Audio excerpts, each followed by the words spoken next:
Review of cerebral palsy. So cerebral palsy is classified as a group of permanent disorders for the development of movement and posture causing activity limitation that are attributed to non-progressive disturbances that occurred in the developing fetal or infant brain. So this is a pediatric concept that we have to know before clinicals. All right, so what is the causes of this cerebral palsy? So we're going to split this up into three categories. There's prenatal, perinatal, and postnatal. So perinatal, we're going to have the placental insufficiency. There's a TORCH, congenital infections. TORCH stands for toxoplasmosis, O for other, R for rubella, C for cytomegalovirus, and H for herpes simplex virus. So that's what TORCH stands for. Premature baby could be a cause. And premature would be less than 37 weeks. Normal is 40 weeks. Mom is on drugs or poisoning. Teach those patients to avoid ibuprofen and stuff like medications like that. Intracranial hemorrhage, a mini stroke, anoxia. So this could be perinatal, could be a problem. Genetic reasons, there could be a placental abruptio too early, and pregnancy-induced hypertension. So that's what can happen before the baby's even born that's caused cerebral palsy. Now, perinatal, during the labor and delivery, this is also high risk. The TORCH infections could still be a reason. Anoxia and asphyxia. So anoxia and asphyxia is words used to define the cord wrapped around the baby's neck, and this can also cause cerebral palsy. Now, postnatal, we're going to be looking at drowning as an effect, shaken baby syndrome, infections like meningitis, stroke, and poisoning. So the main thing to take away from this is a lack of oxygen is the main contributor to cerebral palsy in some form or way. All right, so now what are we going to see in these patients? There's going to be a lack of progressive to these developmental milestones. Now, developmental milestones is in the other concept called human development. That is really important to know. Know your 3 months, 6 months, 9 months, 12 months, and then it goes 12 months, 2 years, 3 years, 4 years, 5 years. Know what's normal, and then you can determine what you would see in cerebral palsy. So these lack of progressive development milestones is indicators for cerebral palsy. So it will not be confirmed, though, till 2 years old. So what are we looking for is if the child is not reaching these milestones, like 6 months, if they're not sitting at 6 months, are they walking at a year? If they're not reaching these milestones, these could be signs of indicators. Are they moving their head? One child was diagnosed, the mother noticed that the child was crawling and they weren't turning their head. That could be a sign that they didn't have control over their neck when they were crawling. It was like an arming crawl. Other signs could be when they walk, they can have scissor legs because the outside of their muscles are making their legs go scissor. And that could be a sign, or they're limp and floppy. So there's multiple ways you can see this, or they could be using one side of the body more than the other. So these are just some early signs that we could see. Other signs could be a persistent primitive reflex. So these reflexes are supposed to go away and they don't go away. So Moro, what is that? That is the startle reflex of the baby, or the symmetric tonic reflex if you don't move your neck. So these are some signs. If they have a poor head control, because you're supposed to start getting your head control, some tummy time at 3 months, or a clenched fist, after a long period of time, they'll just like stay clenched. That was a sign. A failure to reach a smile, like that. If they're not smiling at 3 months of age, that may be an indicator. So these are things to watch out for, but remember, the diagnosis is not confirmed until 2 years of age. So what is another common thing? That is dystonia, which is a term used about increased muscle tone. They're referring to contractures. Increased muscle tone can lead to contractures. That is the main complication. These patients often have GERD or abdominal pain complications. Some other associated impairments could be hearing, vision, attentional and behavioral, communication, like autism is often can be a co-disorder, cognitive deficits, oral, motor, or speech function. So it really depends on how much damage was done to the motor think of cerebral palsy, your cerebrum, it's affecting your body. So yeah, I want to just explain what exactly it's classified as. It says a group of permanent disorders of the development of the movement and posture causing causing activity limitation that are attributed to non-progressive disturbances that occurred in the developing fetal or infant brain. Just reminding you what is the definition.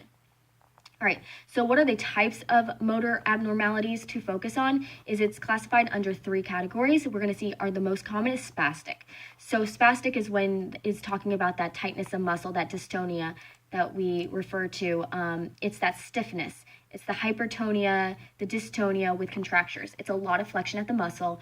Toe walking, why? Because of the tight heel cords, adduction of the knees, turning the scissors, walking inward.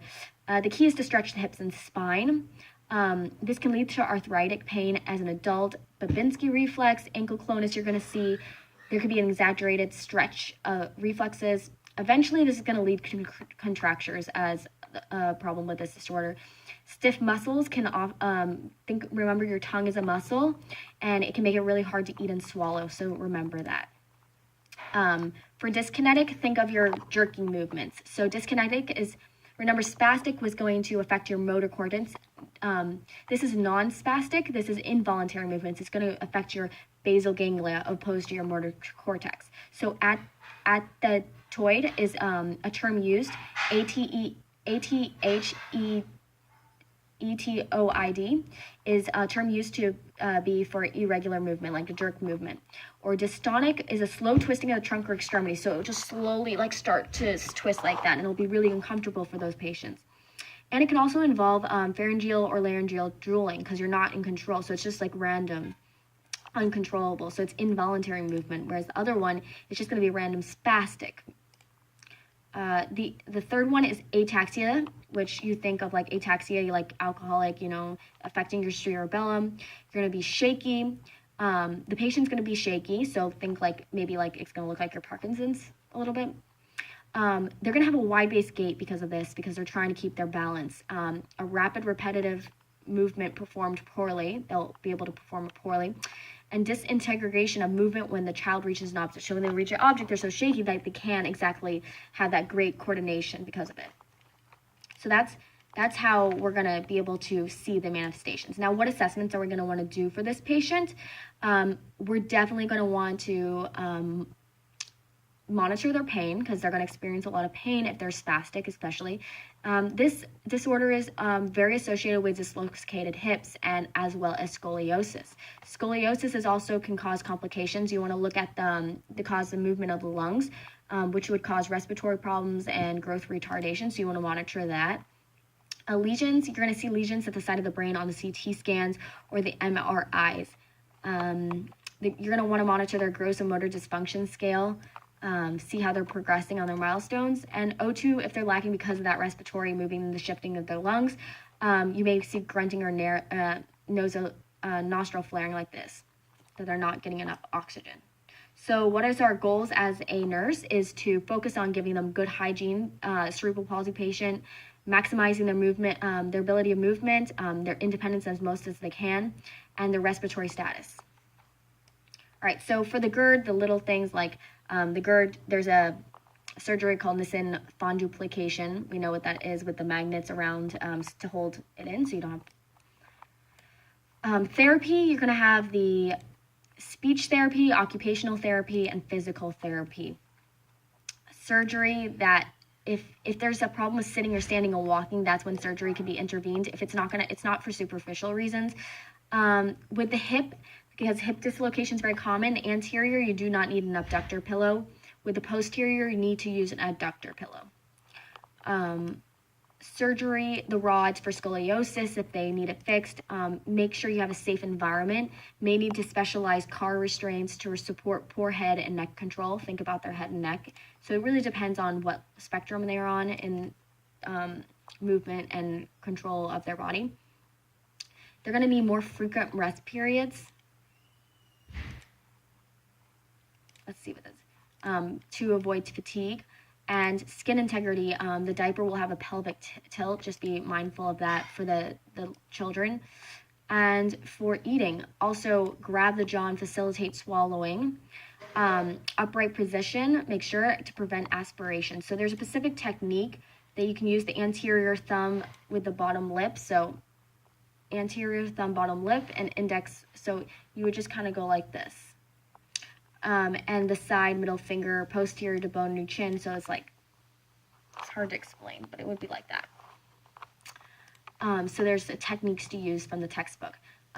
They may need a G-tube. Venting is important. The CC should bridge to get air out. Aspiration associated problems. You want to sit them up for about 30 minutes. Make sure that the tube is patent. So you're going to want to vent out, get air out, and when you aspirate. Helmets protect from seizures. As this disorder is very associated with seizures, and never assume they're intellectually affected. Ask the caregiver who to talk to. That's a main thing. Wheelchairs, there's things called AFOs, KFOs, braces, and walkers. They'll increase mobility. These are the tools they can use. Always promote participation in school programs. You don't want to limit to them. It depends on their cognitive ability. The child could be integrated in the classroom. They may need vocational training, like pulled out for speech or something. So what are our drugs options? So immunization, you're going to want to give them respiratory tract infection, because respiratory tract infection is a higher risk. Levodopa is for dystonia. And Respirin is for hyperkinetic movement. Valium, Botox injection, and baclofen, diazepam, and dantrolene. So drugs for spasticity is baclofen, suppresses hyperactive reflexes, risk for hepatotoxicity, drowsiness, and sedation. Dantrolene suppresses release of calcium, diazepam, increased GABA inhibitor, and neurotransmitters. So, yeah. So these help for the spasticity. Levodopa is for dystonia, and Respirin is for that hyperkinetic movement. So those are anticholinergics. So, yeah. And also the muscle stretching. And constraints to reduce movement. So to prevent muscle contractures, you want to do the passive range of motion. Physical therapy, insurance runs out. Teach parents to pay attention, and swimming helps. So that is everything that I know about cerebral palsy. So, yep, that's the overview.